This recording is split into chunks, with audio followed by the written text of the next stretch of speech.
Olá, sou o professor Humberto Rodrigues Macedo. Venho apresentar o trabalho Metodologia para estimar a concentração de dióxido de carbono na aquicultura, de minha autoria, mas do professor Olavo José Luiz Júnior, do professor Rafael Luiz Bartz, do doutorando Pedro Rondon Werneck e do professor orientador Aldi Feiler. Bem, o objetivo desse trabalho é desenvolver uma metodologia baseada no uso de sensores eletrônicos acoplados ao microcontrolador ESP32, com a finalidade de estimar a concentração de dióxido de carbono nos níveis escavados. Com isso, a gente pretende contribuir para o entendimento científico da dinâmica do gás em sistemas de agricultura. A proposta tem, então, potencial para auxiliar piscicultores na adoção de práticas mais sustentáveis. Veja, a gente pode usar esse projeto, essa metodologia, em diferentes tempos, em diferentes condições climáticas, e monitorar como é que está ali a concentração de gás carbônico na superfície da água e também embaixo da água, com algumas modificações.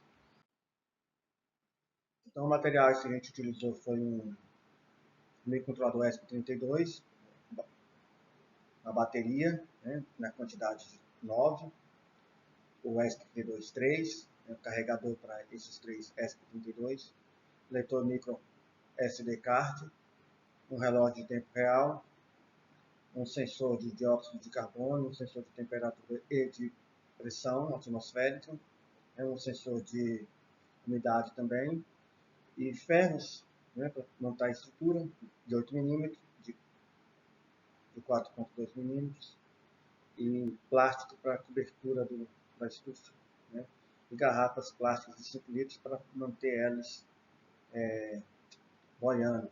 Você pode usar outro material também. Esse foi o que a gente utilizou. Então, qual que era a lógica da nossa metodologia? Ao iniciar o sistema, seria necessária a configuração de todos os sensores. Se todos os sensores estiverem inicializados sem erro, ele passa por um laço de repetição, que seria primeiro verificar se o cartão está pronto para gravar, o cartão de memória para gravar os dados. Os dados também podem ser lançados pela internet, com mais algumas configurações. Então, ele lê a temperatura dos sensores, lê a temperatura dos sensores, lê a dióxido de carbono que os sensores estão medindo, lê a data e a hora do relógio que a gente colocou, ele monta a estrutura de dados para gravar no cartão e ele guarda isso na memória. Pode ser também um servidor. Ele entra em modo espera pelo tempo que a gente desejar e começa a fazer isso novamente. Caso haja algum erro, ele torna a repetir aqui o laço. Bem, então esse aqui é o modelo, mais ou menos. A gente fez um formato de tronco de pirâmide para que uma possa se encaixar dentro da outra, e elas ficarem boiando nos viveiros, coletando os dados tanto internamente quanto externamente, sensores fora e sensores dentro da estufa. Tá? Interessante também é que a gente pode colocar uma estufa do lado de fora do viveiro para a gente fazer as comparações. Bem, esse aqui é um diagrama com as figuras reais do ESP32 e dos equipamentos utilizados, sensor de dióxido de carbono no interno e externo, sensor de DMT aqui para ver a atmosfera, a temperatura, aqui também um sensor de temperatura, um relógio de tempo integral e o SD card, todos conectados aqui nas devidas pinos do ESP32. Bem, esse aqui depois ele montado já com os micros instalados totalmente, uns fora e outros dentro, eles foram colocados então ali na níveis escavados e começaram a coletar os dados.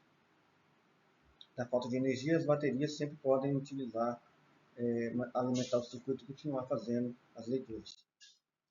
Bom, os resultados preliminares desse estudo demonstram a viabilidade técnica dos microcontroladores, sensor de temperatura, sensor de oxigênio. Pode ser colocado mais sensores e pode ser colocado sensores de maiores qualidades também. Então, ele permitiu a aquisição e a compreensão da dinâmica da concentração de dióxido de carbono e em relação com a temperatura. E a metodologia do sistema com sensores internos e externos embarcados na estufa ele demonstrou ser eficiente para analisar a dinâmica temporal e a concentração de CO2 em viveiros escavados. Isso aí é interessantíssimo, né? E um outro trabalho eu vou apresentar sobre isso, sobre os resultados. Essas foram as referências e esses são os meus agradecimentos. Obrigado por assistir.